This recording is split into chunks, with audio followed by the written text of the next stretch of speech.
Hi friends, എല്ലാവർക്കും നമ്മുടെ ചാനലിലെ പുതിയൊരു വീഡിയോയിലേക്ക് സ്വാഗതം. ഇപ്പോൾ ഞാനിന്ന് വന്നിരിക്കുന്നത് ഒരു ബാക്ക് ഓപ്പൺ കോളറുമായിട്ടാണ്. അപ്പോൾ അതിനായിട്ട് ഞാനിത് വെറും 2 മീറ്ററുള്ളൊരു ക്ലോത്താണ് എടുത്തിരിക്കുന്നത്. ഇത് 2 മീറ്റർ ആണെങ്കിലും നല്ല വീതിയുള്ളൊരു ക്ലോത്താണ്.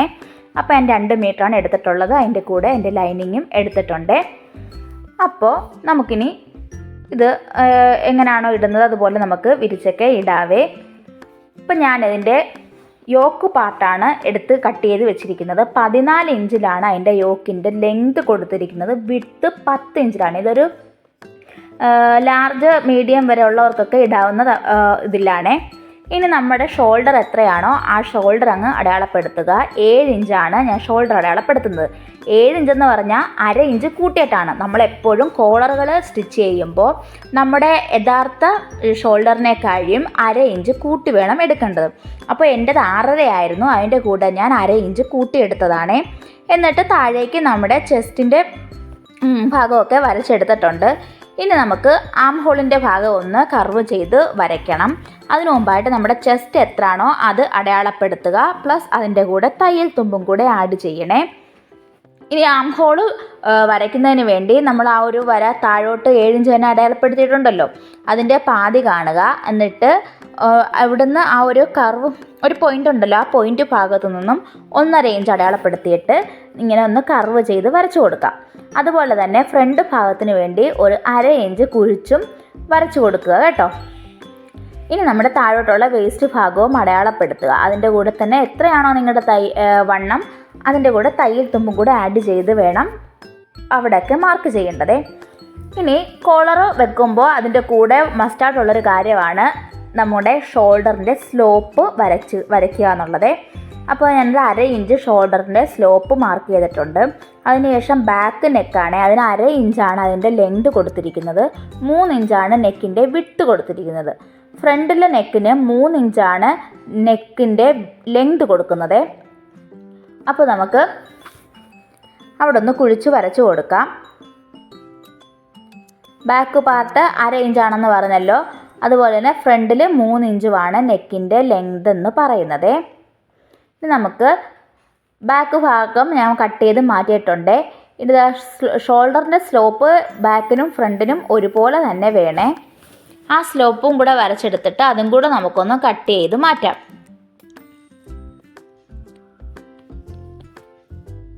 ഇനി ഫ്രണ്ടിൻ്റെ നെക്കും കൂടെ കട്ട് ചെയ്ത് മാറ്റുവാണേ. അതുപോലെ തന്നെ ഫ്രണ്ട് ഭാഗത്ത് 1/2 ഇഞ്ച് കുഴിച്ച് ആ കൈക്കുഴിയുടെ ഭാഗം നമ്മൾ അടയാളപ്പെടുത്തിയിട്ടുണ്ടായിരുന്നു. അതും കൂടെ ഒന്ന് കട്ട് ചെയ്ത് മാറ്റിയിട്ടുണ്ട്. നമുക്കിങ്ങനെയാണ് കിട്ടുന്നത്.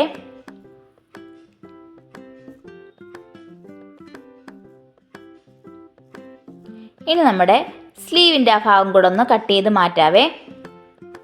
അതിനായിട്ട് ഞാൻ 4 തുണി മടക്കി ഇട്ടിട്ടുണ്ട്. ഞാനൊരു കുഞ്ഞി പഫ് കൂടെ അതിന് കൊടുക്കുന്നുണ്ട്. നമ്മുടെ സ്ലീവിൻ്റെ ലെങ്ത് ഫുള്ളായിട്ട് എടുത്തിരിക്കുന്നത് 14 ഇഞ്ചാണ്. എന്നിട്ട് 3.5 ഇഞ്ചാണ് സ്ലീവിൻ്റെ പഫിന് വേണ്ടി കൊടുത്തിരിക്കുന്നത്. അപ്പോൾ മുകളിൽ നിന്നും താഴേക്ക് ആ 3.5 ഇഞ്ച് അടയാളപ്പെടുത്തിയിട്ട് വേണം ബാക്കി ഭാഗങ്ങൾ നമ്മൾ എപ്പോഴും ചെയ്യുന്ന പോലെ കൈക്കുഴിയും ഒക്കെ 3.5 ഇഞ്ചിൽ കോമൺ ആയിട്ട് എടുക്കുക. എന്നിട്ട് അതൊരു സ്ലോപ്പായിട്ട് വരച്ചു കൊടുക്കുക. എന്നിട്ട് അതിൻ്റെ പകുതി കാണുക. ആ പകുതി മാർക്ക് ചെയ്തെടുത്തുനിന്ന് നമ്മൾ ആ ഒരു പഫ് കൊടുത്തല്ലോ, അവിടുന്നേ വന്നിട്ട് ആ മാർക്ക് ചെയ്ത ഭാഗത്തൂടെ ടച്ച് ചെയ്തിട്ട് 3.5 ഇഞ്ച് കോമൺ ആയിട്ട് മാർക്ക് ചെയ്യുന്നുണ്ടല്ലോ, അവിടുന്ന് താഴേക്ക് നമ്മുടെ സ്ലീവിൻ്റെ വണ്ണ ഭാഗത്തേക്ക് വരച്ചു കൊണ്ട് പോവുക. ഇതൊക്കെ സ്പീഡിന് പറയുന്നത് നമ്മളെപ്പോഴും ഇത് തന്നെയാണ് സ്ലീവിൻ്റെ കാര്യങ്ങളിലൊക്കെ പറയുന്നത്. അതുകൊണ്ടാണ്. എന്നാലും അറിയാത്തവരുണ്ടെങ്കിൽ നിങ്ങൾക്ക് എന്തെങ്കിലും ഡൗട്ടുകൾ ഉണ്ടെങ്കിൽ അത് നമ്മുടെ വീഡിയോയിൽ പറയാവേ. അപ്പോൾ നമ്മൾ ആ ഒരു സ്ലീവിൻ്റെ പഫിൻ്റെ ഭാഗം ഒന്നും മനസ്സിലാകുന്നതിന് വേണ്ടി, സ്റ്റിച്ച് ചെയ്യുമ്പോൾ മനസ്സിലാകുന്നതിന് വേണ്ടി കുഞ്ഞൊരു കട്ട് കൊടുത്തിട്ടുണ്ട്. അതുപോലെ സ്ലീവിൻ്റെ സെൻറ്ററിലും ആ ഒരു കട്ട് തന്നെ കൊടുത്തിട്ടുണ്ട്. ഞാനിവിടെ നമ്മുടെ യോക്ക് 14 ഇഞ്ചിൽ കട്ട് ചെയ്തിട്ടുണ്ടല്ലോ, അവിടുന്ന് നമുക്ക് എത്രയാണോ ബാലൻസ് നമ്മുടെ സ്കേർട്ട് പോലത്തെ ഭാഗം വേണ്ടത് അത് കട്ട് ചെയ്ത് മാറ്റുക കേട്ടോ. ഇപ്പം 44 ഇഞ്ചാണ് നമുക്ക് ഫുൾ ലെങ്ത് വേണ്ടതെങ്കിൽ നമ്മുടെ 14 ഇഞ്ച് യോക്കിൻ്റെ ഭാഗം കഴിഞ്ഞിട്ട് ബാക്കിയുള്ളതാണ് നമ്മൾ ഇതിനായിട്ട് കൊടുക്കേണ്ടത്. അതായത് 34 ഇഞ്ചായിരിക്കും താഴോട്ടുള്ളത്. അത് നിങ്ങളുടെ എത്രയാണോ നിങ്ങൾക്ക് ലെങ്ത് വേണ്ടത്. ചിലർക്ക് 35 മതിയായിരിക്കും, 45 മതിയായിരിക്കും. അപ്പോൾ അത് നിങ്ങളുടെ ഇഷ്ടത്തിനായിരിക്കണം ആ ഒരു ലെങ്തിനെയൊക്കെ നമ്മൾ കാൽക്കുലേറ്റ് ചെയ്യേണ്ടത്. അപ്പോൾ ഞാനിവിടെ ആദ്യം ഒരു സ്കേർട്ട് പോലെ വന്നിട്ട് പിന്നെ അതിൻ്റെ താഴേക്ക് പ്ലേറ്റ് ഇട്ട് ഫ്രില്ല് വെച്ച് ക്ലോത്ത് കൊടുക്കുന്നുണ്ട്. അതാണ് ഇപ്പോൾ നമ്മൾ കട്ട് ചെയ്ത് മാറ്റിക്കൊണ്ടിരിക്കുന്നത്. ഇനി നമുക്ക് സ്റ്റിച്ചിങ്ങിലേക്ക് കടക്കാം. നമ്മുടെ ബാക്ക് പാർട്ടാണ് എടുത്തിരിക്കുന്നത്. ഞാനിവിടെ ലൈനിങ് ഒരു ക്രീം കളർ തുണിയാണ് എടുത്തിരിക്കുന്നത്. അപ്പോൾ ആദ്യം തന്നെ നമ്മുടെ ബാക്ക് പാർട്ടിൻ്റെ നല്ല വശവും ലൈനിങ് തുണിയുടെ നല്ല വശവും ചേർത്ത് വെച്ച് ബാക്ക് പാർട്ടിൻ്റെ നെക്ക് നമുക്കങ്ങ് സ്റ്റിച്ച് ചെയ്ത് ഫിനിഷ് ചെയ്യാം. അതിൻ്റെ ആ ഒരു നെക്ക് ഭാഗം അടിച്ചെടുത്തതിന് ശേഷം ആ ബാലൻസ് ഉള്ള ആ ഒരു ലൈനിങ്ങിൻ്റെ പാർട്ടുണ്ടല്ലോ അതും കൂടെ കട്ട് ചെയ്തെടുക്കാം. ബാക്കിലെ നെക്ക് കൊടുത്തിരിക്കുന്നത് വെറും 1/2 ഇഞ്ച് മാത്രമാണ്. നിങ്ങൾക്ക് കുറച്ചുകൂടെ ലൂസിൽ നെക്ക് വേണമെന്നുണ്ടെങ്കിൽ 1 ഇഞ്ച് വരെ കൊടുക്കാം. ഇനി അതുപോലെ തന്നെ ഫ്രണ്ട് പാർട്ടിലും ലൈനിങ് ഒക്കെ വെച്ച് നമുക്കിത് ആ ഒരു നെക്ക് ഭാഗം ഒന്ന് അടിച്ചെടുക്കാം. ഒന്നുകൂടെ പറയാണ്, ഫ്രണ്ടിലെ നെക്ക് 3 ഇഞ്ചിലാണ് അതിൻ്റെ നെക്കിൻ്റെ ലെങ്ത് കൊടുത്തിരിക്കുന്നത്. 4 ഇഞ്ച് വരെയൊക്കെ കൊടുക്കാൻ വേണമെങ്കിൽ. ഞാനിവിടെ നല്ല ക്ലോസ്ഡ് ആയിട്ടുള്ള ഒരു നെക്ക് വരുന്നതിന് വേണ്ടിയാണ് 3 ഇഞ്ച് മാത്രം കൊടുത്തിരിക്കുന്നത്.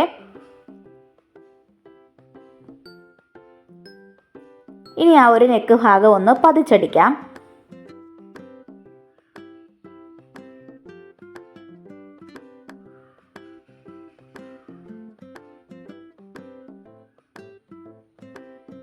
വലിച്ചു പിടിക്കാണ്ട് എന്നാൽ ഒരുപാട് ലൂസും ആക്കാവുന്ന രീതിയിൽ ആ ഒരു ലൈനിങ് പാർട്ട് വെളിയിൽ വരാത്ത രീതിയിൽ ആ ഒരു നെക്ക് ഭാഗം പതിച്ചടിച്ചു കൊടുക്കാം.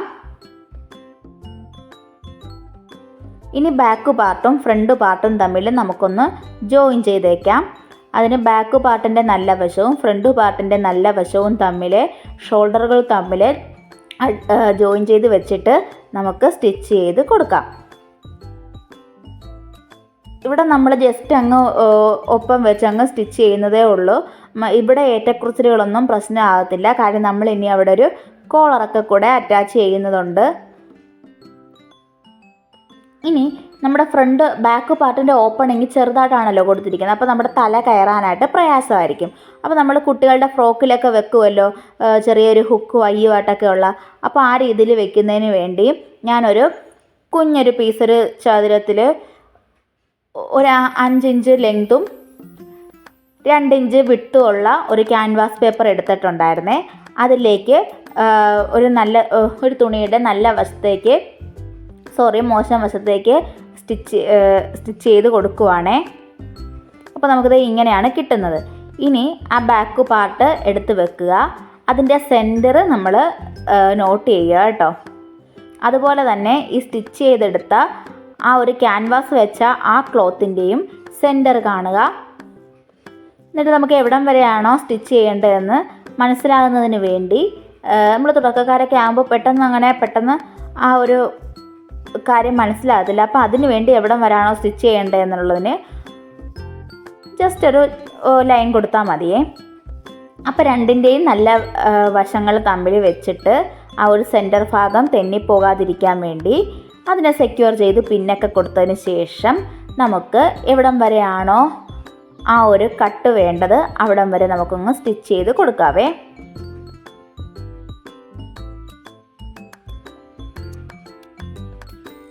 താഴെയും മുകളിലും ഇങ്ങനെ പിൻ ചെയ്ത് കൊടുക്കുന്നുണ്ട്.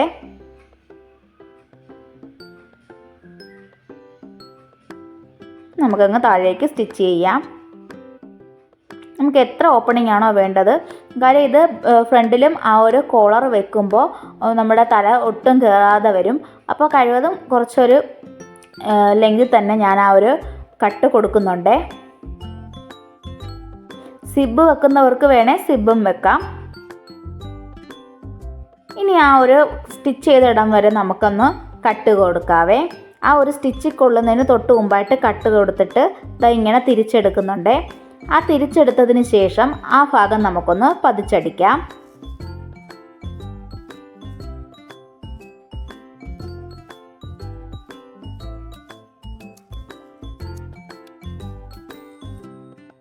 രണ്ട് വശത്തേക്കും ആ ഒരു പതിച്ചടിക്കൽ ആ ഒരു പ്രോസസ്സ് ചെയ്യണേ.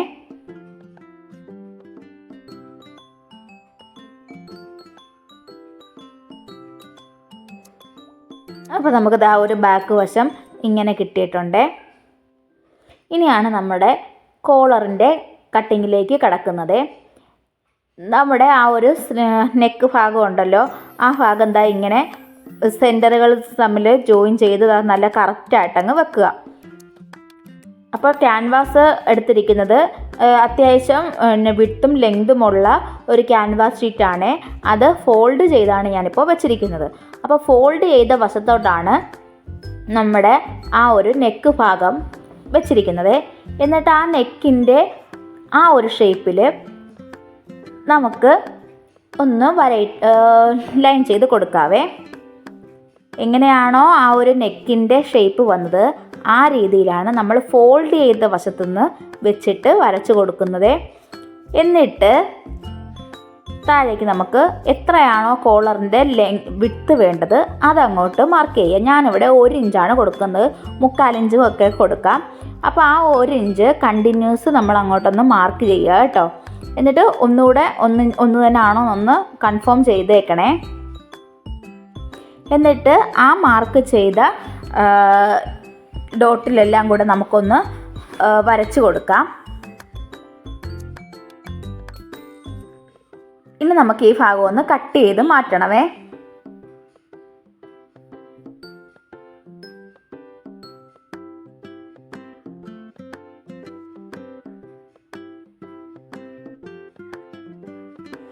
അപ്പോൾ നമുക്കിത് ഇങ്ങനെയാണ് കിട്ടുന്നത്. ഈ ഒരു റൗണ്ടിലാണ് നമ്മുടെ ആ ഒരു കിട്ടുന്നത്. ഇനി നല്ല ഒരു തുണി എടുത്തിട്ട് അതിൻ്റെ മോശം വശത്ത് വെച്ച് ആ ഒരു ക്യാൻവാസ് പേപ്പർ അയൺ ചെയ്തെടുക്കുക. അയൺ ചെയ്തെടുത്തതിന് ശേഷം ഒരു 1/4 ഇഞ്ചോ 1/2 ഇഞ്ചോ മാത്രം തയ്യൽ തുമ്പ് വെച്ചിട്ട് ബാക്കി ഭാഗങ്ങൾ നമുക്കങ്ങ് കട്ട് ചെയ്ത് മാറ്റാവേ. കട്ട് ചെയ്ത് മാറ്റിയതിന് ശേഷം നമുക്ക് അവിടെ ഒന്ന് സ്റ്റിച്ച് ചെയ്ത് കൊടുക്കാം. സ്റ്റിച്ച് ചെയ്യുകയോ അല്ലെങ്കിൽ നമ്മൾ സ്റ്റാപ്ലർ പിന്ന് വെച്ചൊന്ന് പിൻ ചെയ്ത് കൊടുക്കുകയോ അല്ലെങ്കിൽ പശ വെച്ചൊട്ടിക്കുകയോ എന്താണെന്ന് വെച്ചാൽ നിങ്ങൾ ഇഷ്ടം പോലെ ചെയ്യാം. ഞാനിവിടെ അങ്ങനെ സ്റ്റിച്ച് ചെയ്താണ് കൊടുക്കുന്നത്. അതിന് ചുറ്റും ആ ഒരു റൗണ്ടിന് നമുക്കങ്ങ് സ്റ്റിച്ച് ചെയ്ത് പോകാം.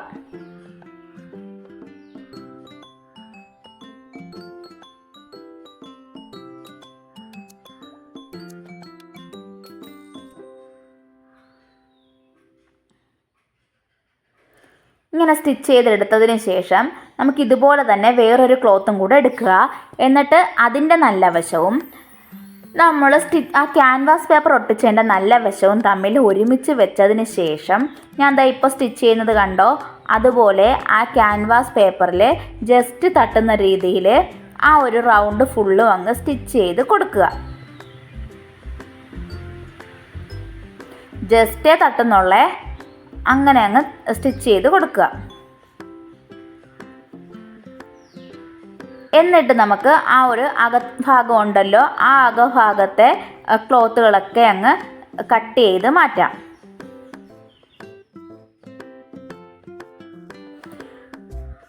അതുപോലെ തന്നെ ഈ പുറം ഭാഗത്തും ഒരു 1/4 ഇഞ്ചോ അല്ലെങ്കിൽ 1/2 ഇഞ്ചോ മാത്രം നിർത്തിയിട്ട് അത് നമുക്ക് എത്രയാണോ തയ്യൽ തുമ്പ് തയ്ക്കേണ്ട ഭാഗം വേണ്ടത് ആ ഒരു ഭാഗം മാത്രം നിർത്തിക്കൊണ്ട് ബാലൻസ് വരുന്ന തുണിയും കട്ട് ചെയ്തെടുക്കുക. ഇനി ഇത് തിരിച്ചെടുക്കുന്നതിന് വേണ്ടി കുഞ്ഞു കുഞ്ഞു ഡോട്ട് കൊടുക്കണമായിരുന്നേ, അത് ഞാൻ കാണിക്കാൻ വിട്ടുപോയി. അങ്ങനെ ഞാൻ കുഞ്ഞു കുഞ്ഞു കട്ട് കൊടുത്തിട്ട് തിരിച്ചെടുത്തിട്ടുണ്ട്.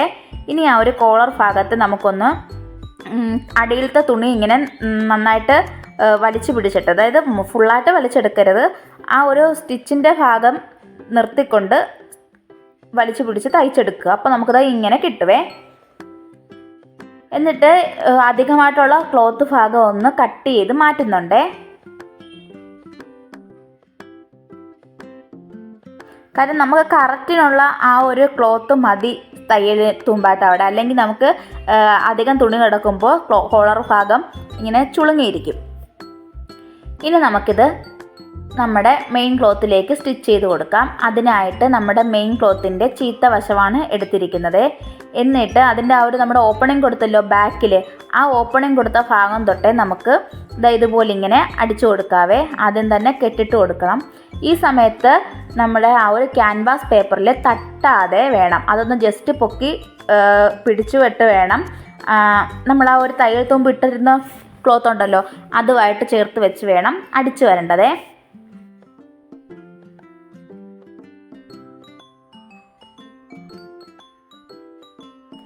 അപ്പോൾ അത് ഫുള്ളായിട്ട് ഇതുപോലെ അങ്ങ് അടിച്ചു വരിക. അങ്ങനെ ഞാൻ ഫുള്ളായിട്ട് അടിച്ച് വന്നിട്ടുണ്ട്. എന്നിട്ട് നമ്മൾ ആ ഒരു കോളറിനെ നമ്മുടെ നല്ല വശത്തേക്ക് എടുത്തിട്ടിട്ട് തയ്യൽ തുമ്പ് ഒന്നും വെളിയിൽ വരാതെ ആ തയ്യൽ തുമ്പൊക്കെ ആ കോളറിൻ്റെ അകം ഭാഗത്തേക്ക് വെച്ച് കൊടുത്തിട്ട് ഇതുപോലെ ഇങ്ങനെ നമുക്ക് തയ്ച്ചെടുക്കാവേ. ഇപ്പോൾ നമ്മുടെ ആ ഒരു ക്ലോത്ത് കറക്റ്റായിട്ട് വന്നിട്ടുള്ളതുകൊണ്ടാണ് ചുളിവും ഒന്നും നമുക്ക് വരാത്തത്. ഇതിപ്പോൾ നല്ല വശത്താണ് എടുത്തിട്ടിരിക്കുന്നത്. എന്നിട്ടാണ് നമ്മൾ ആ ഒരു കോളർ ഭാഗം ഇങ്ങനെ പതിച്ചടിച്ചു കൊടുക്കുന്നത്. ഇപ്പോൾ നമ്മൾ ആ ക്യാൻവാസ് പേപ്പർ ഒട്ടിച്ച തുണിയിലാണ് ഇങ്ങനെ അടിക്കുന്നത്. അത് നിങ്ങൾ ശ്രദ്ധിച്ചേക്കണേ. നല്ല വശത്താണ് ക്യാൻവാസ് പേപ്പർ ഒട്ടിച്ച ആ ഒരു ക്ലോത്തിലാണ് നമ്മൾ പതിച്ചടിച്ചുകൊണ്ടിരിക്കുന്നത്. സമയത്ത് തയ്യൽ തുമ്പ് എന്തെങ്കിലും വെളിയിൽ കിടപ്പുണ്ടെങ്കിൽ അതെല്ലാം നമ്മൾ അഡ്ജസ്റ്റ് ചെയ്ത് ആ കോളറിൻ്റെ അകം ഭാഗത്തേക്ക് കൊടുത്തിട്ട് വേണം സ്റ്റിച്ച് ചെയ്ത് പോകേണ്ടത്. ഇപ്പോൾ നമ്മുടെ കോളറിൻ്റെ സ്റ്റിച്ചിങ് കഴിഞ്ഞിട്ടുണ്ട്. അപ്പം ഞാൻ ഇത് സ്റ്റിച്ചിങ് കംപ്ലീറ്റ് ആകുമ്പോഴത്തേക്കും ആ ഒരു കോളറിനെ ഹൈലൈറ്റ് ചെയ്യാൻ വേണ്ടി വേറൊരു നൂലിട്ട് ഇങ്ങനെ ഒരു ത്രെഡ് വർക്കും കൊടുക്കുന്നുണ്ട് കേട്ടോ. ഇനി ഇത് നമ്മൾ പ്രിൻസസ് കട്ടിലാണ് കൊടുക്കുന്നത് ആ ഒരു യോക്ക് പാർട്ട്. അപ്പോൾ അതിനായിട്ട് നമ്മുടെ ആ ഒരു ഷോൾഡറിൽ നിന്ന് താഴേക്ക് 9.5 ഇഞ്ചും ആ ഒരു നമ്മുടെ ഒരു BP to BP പോയിൻ്റ് കൊടുത്തിരിക്കുന്നത് 3.5 ഇഞ്ചുമാണ്. അപ്പോൾ ആ 2 പോയിൻ്റ് ഒരുമിച്ച് വന്ന ഭാഗത്തേക്ക് ഇതുപോലെ നമ്മളൊന്ന് വരച്ചു കൊടുക്കണം. എന്നിട്ട് ഇത് അപ്പുറത്തെ വശത്തേക്കും കൂടെ ഒന്ന് മാർക്ക് ചെയ്യുക. എന്നിട്ട് നമ്മൾ തെറ്റിപ്പോകാതിരിക്കാൻ വേണ്ടി ആ ഒരു വരച്ചല്ലോ ആ ഭാഗത്തൂടെ റഫായിട്ട് ഒരു സ്റ്റിച്ച് അങ്ങ് കൊടുക്കുക.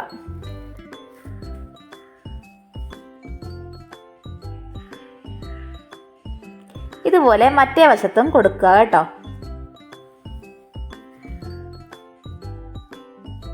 അങ്ങനെ 2 വശവും കൊടുത്തതിന് ശേഷം ആ ഒരു ക്ലോത്തിനെ നമ്മളിതാ ഇപ്പോൾ അകം വശം വെച്ചിട്ട് തയ്ക്കുവാണേ. ഇങ്ങനെ പിടിച്ചിട്ട് ഒരു 1/2 ഇഞ്ച് ഇതിൽ എടുത്തിട്ട് നമുക്കിത് ഇങ്ങനെ അടിച്ചു കൊടുക്കാം. നമ്മൾ ആ ഒരു റഫായിട്ട് തയ്യലിട്ടത് നമുക്കിങ്ങനെ മാറിപ്പോകാതിരിക്കാനാണ്. അല്ലെങ്കിൽ ഇങ്ങനെ ചുളിവ് വരികയോ വലിഞ്ഞിരിക്കുകയോ ഒക്കെ ചെയ്യും. അങ്ങനെ വരാതിരിക്കാനാണ് ആ റഫായിട്ട് ആദ്യം ഒരു സ്റ്റിച്ച് കൊടുത്തത്. ഇത് നമ്മൾ പ്രിൻസസ് കട്ട് തന്നെ വിത്തൗട്ട് കട്ടിങ്ങിലാണ് കൊടുക്കുന്നത്. അപ്പോൾ നമുക്കിത് ഇങ്ങനെയായിരിക്കും കിട്ടുന്നത്. ഇതുപോലെ തന്നെ മറ്റേ വശവും ചെയ്തെടുക്കാവേ. അങ്ങനെ 2 വശവും ചെയ്തെടുത്തിട്ടുണ്ട്. ഇനി നമ്മുടെ സ്ലീവിൻ്റെ പണിയാണ്.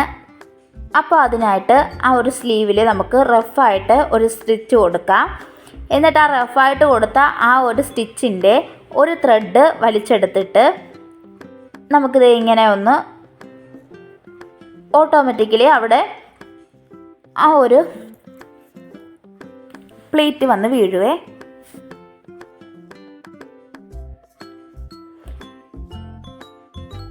എന്നിട്ട് ആ പ്ലേറ്റ് വന്ന് വീഴുമ്പോൾ നമുക്കിത് ഇങ്ങനെ നന്നായിട്ട് കിട്ടും. നമ്മുടെ കറക്റ്റിന് ആവശ്യത്തിനുള്ള ഒരു രീതിയിൽ ചുളുക്കൊന്നും ഇല്ലാണ്ട് എടുക്കുക കേട്ടോ.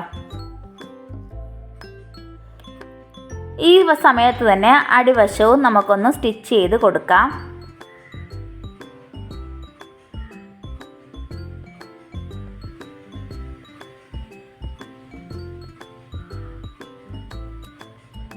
അങ്ങനെ ആ ഒരു സ്ലീവ് ചെയ്തെടുത്തിട്ടുണ്ട്.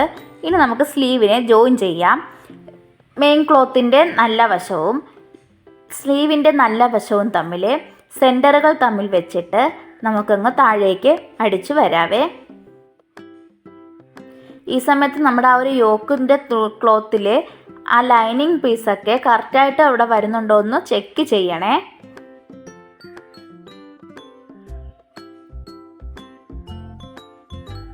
സ്ലീവ് ആയതുകൊണ്ട് തന്നെ നമുക്ക് ഡബിൾ സ്റ്റിച്ച് കൊടുത്ത് തന്നെ എടുക്കണമേ.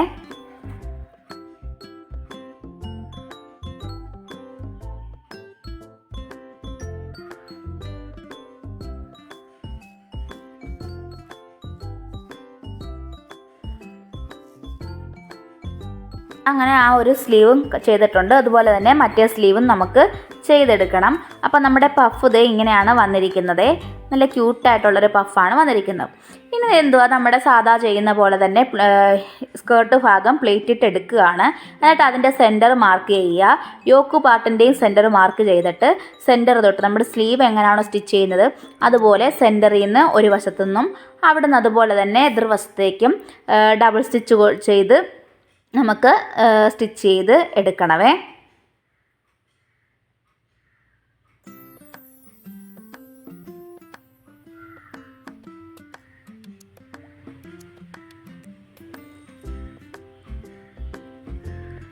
ഇനിത് അടിയിലെ ഭാഗം നമ്മളതുപോലെ തന്നെ പ്ലേറ്റ് ഇട്ടൊക്കെ കൊടുത്തിട്ടുണ്ട്.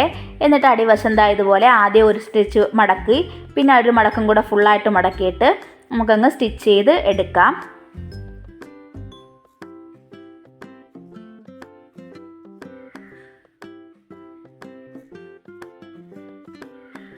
ഇത് കഴിയുമ്പോൾ നമ്മുടെ ബോഡി പാർട്ട് തമ്മിൽ അറ്റാച്ച് ചെയ്തെടുക്കാം. അപ്പോൾ അത്രയേ ഉള്ളൂ സ്റ്റിച്ചിങ്.